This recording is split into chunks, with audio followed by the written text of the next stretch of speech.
साथियों, PMA education hub में आपका स्वागत है।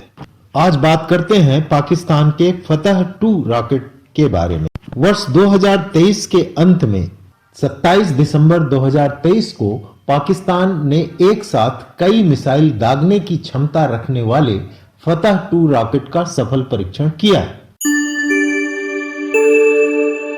पाकिस्तानी सेना के इंटर सर्विसेज पब्लिक रिलेशंस यानी ISPR के अनुसार 400 किलोमीटर की दूरी की मार करने वाली इस मिसाइल में अपने लक्ष्य पर सटीक निशाना साधने की क्षमता है।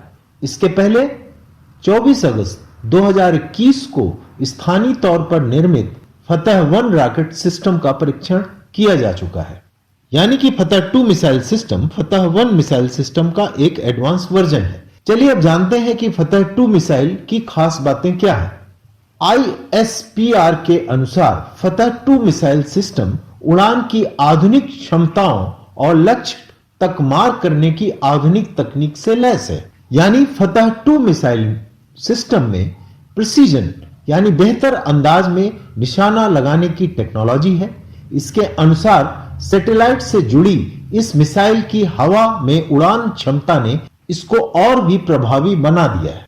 इसके साथ यह भी दावा किया गया है कि इन कारणों से यह मिसाइल दागे जाने के बाद अपने लक्ष्य से नहीं चूकती और जिस लक्ष्य को निशाना बनाया जाता है उसे सही ढंग से भेदने की क्षमता रखती है। अगर सैनिक हथियार और साजो सामान के कुछ विशेषज्ञों की राय माने तो फतह 2 को फ्लैट ट्रेजेक्टरी व्हीकल बताया गया है, जिसका एक मतलब यह है कि इसे रडार पर नहीं देखा जा सकता। पाकिस्तान के रक्षा मामलों के विशेषज्ञ ब्रिगेडियर रिटायर्ड साद मोहम्मद ने यह कहा है कि फतह 2 फ्लैट ट्रेजेक्टरी व्हीकल है जिसे रडार पर देखना और नष्ट करना अधिक मुश्किल है। वह कहते हैं बैलिस्टिक मिसाइल का अपना रास्ता होता है, वह हवा में दाखिल होती है और वहां से दोबारा जमीन पर वापस आती है। इस अवधि के दौरान दुश्मन के राडार पर इस बात का पता लगाया जा सकता है और जवाबी कार्रवाई की जा सकती है, जबकि उसकी ट्रेजेक्टरी अलग होती है। अगर इसे भारत के परिप्रेक्ष्य में देखा जाए तो पाकिस्तान के कुछ विशेषज्ञ फतह 2 के सफल प्रयोग के बाद इसे भारत के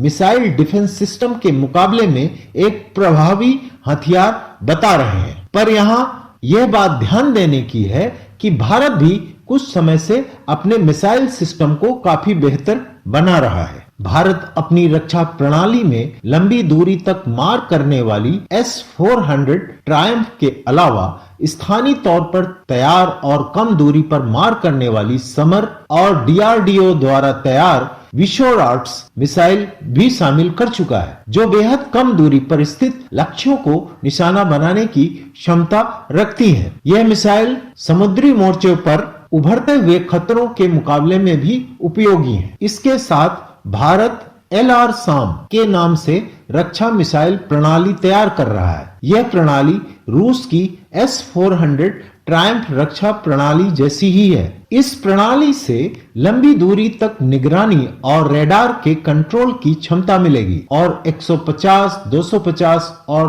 350 किलोमीटर की दूरी पर एकदम ठीक समय पर मिसाइल का पता लगाने और उसे झपट लेने की क्षमता मिल जाएगी। भारत अपनी रक्षा प्रणाली में मिसाइल टेक्नोलॉजी का इस्तेमाल करके अपनी सेना, परमाणु संयंत्रों और बड़े शहरों को बचाने की रणनीति पर काम कर रहा है। भारत एक अरसे से इजराइल से iron dome missile defence system प्राप्त करने का इच्छुक रहा है। जुलाई 2013 में टाइम्स ऑफ इजराइल ने खबर दी थी कि इजराइल आयरन डोम की खरीदारी के लिए भारत की दिलचस्पी पर बात करने को तैयार है, क्योंकि इजराइल की इस प्रणाली समेत दूसरी टेक्नोलॉजी भारत को देने के लिए सहमत है।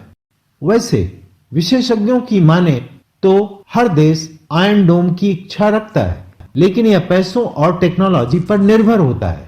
जब एक बार आपके पास पैसा और टेक्नोलॉजी आ जाए तो आप इसे खुद बना लेंगे, लेकिन यहाँ सावधान रहना चाहिए। वैसे भारत को राजधानी दिल्ली या व्यापारिक केंद्र मुंबई जैसे महत्वपूर्ण क्षेत्रों की सुरक्षा के लिए ऐसी प्रणाली की जरूरत हो सकती है। वैसे विशेषज्ञों की माने तो भारत को इतना खतरा भी नहीं है, क्योंकि यह प्रणाली फिलहाल रॉकेटों की बैराज के खिलाफ बेहतर काम करती है, जिसका इस्तेमाल उदाहरण के लिए हमास किया करती है। वह कहते हैं क्योंकि पाकिस्तान के पास ऐसा करने की क्षमता है, लेकिन उससे क्या फायदा होगा, क्योंकि जाहिर है इसकी जवाबी प्रतिक्रिया भी बहुत तीखी होगी। इसके अलावा आयरन डोम सिस्टम काफी महंगा सिस्टम है, क्योंकि भारत के सामने खतरे बहुत अलग अलग तरह के हैं। इनके हिसाब से भारत के पास पहले से ही ऐसी प्रणाली मौजूद है जो संवेदनशील और महत्वपूर्ण बुनियादी इंफ्रास्ट्रक्चर की सुरक्षा कर सकती है। वहीं दूसरी ओर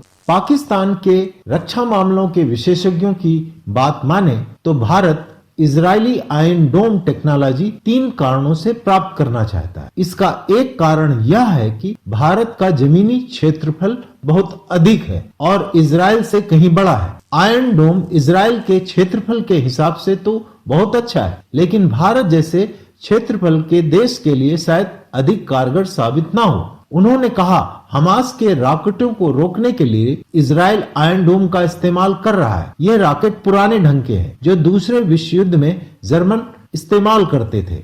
इसी के साथ पाकिस्तानी विशेषज्ञ ये भी कहते हैं कि भारत को चीन और पाकिस्तान की ओर से कहीं अधिक संख्या में बड़े और आधुनिक हथियारों का सामना करना है।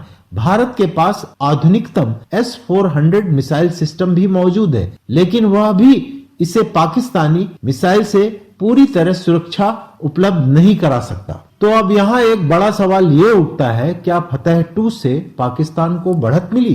कुछ भारतीय रक्षा विशेषज्ञों की राय है कि फतह 2 मिसाइल के सफल परीक्षण ने सैन्य मोर्चे पर पाकिस्तान को बढ़त दिला दी है, विशेषकर लक्ष्य को निशाना बनाने की दूरी के हिसाब से। भारत के रक्षा मामलों पर रिपोर्टिंग करने वाले portal Indian defence research wing का कहना है कि पाकिस्तान की यह मिसाइल उसे रेंज के हिसाब से भारत पर बढ़त दिलाती है, जो कि पाकिस्तान सेना के लिए फायदेमंद है। वहीं तोपखानों के विशेषज्ञ राहुल भोसले का कहना है कि क्षमता के हिसाब से यह महत्वपूर्ण उपलब्धि है। उन्होंने ध्यान दिलाया कि फतह 2 भारत के पिनाका नाम के मल्टी बैरल रॉकेट लॉन्चर से मिलता जुलता है, जो पाकिस्तान की तोपखाने की क्षमता में वृद्धि करेगी। साथ में वह यह भी कहते हैं कि दोनों देशों के लिए यह बात सामान्य है, क्योंकि भारत समेत दुनिया की सभी सेनाएं multi barrel rocket launcher system बना रही हैं। यह सिस्टम रूस यूक्रेन युद्ध में बहुत कारगर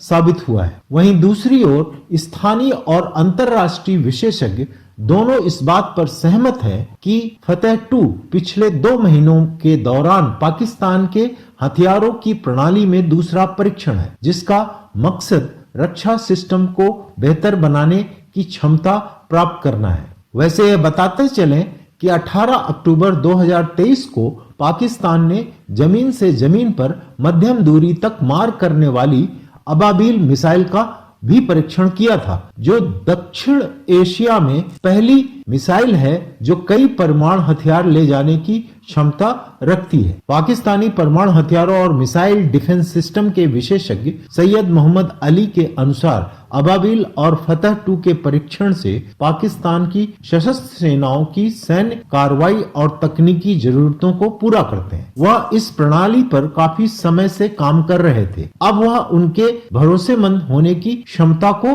परखना चाहते थे। तकनीकी जरूरतें पूरे होने के बाद अब वह यह हथियार सेना की व्यवहारिक जरूरतों को पूरा करने के लिए उसके हवाले करना चाहते हैं। इसके साथ ही पाकिस्तान भारत को एक संदेश भी देना चाहता है कि अगर भारत कोई फॉल्स फ्लैग ऑपरेशन करने की योजना बना रहा है तो पाकिस्तान की इस नई सैन्य क्षमता को ध्यान में जरूर रखें। वैसे पाकिस्तान और भारत दोनों देश एक दूसरे की सैन्य शक्ति को लेकर संवेदनशील हैं और दोनों देशों ने इसके लिए अंतर्राष्ट्रीय साझेदारों के जरिए स्थानीय टेक्नोलॉजी की क्षमता बढ़ाने में पूंजी निवेश किया है, ताकि दुश्मन देश की ओर से हथियारों की तैयारी में प्रगति से पैदा होने वाली स्थिति का मुकाबला किया जा सके।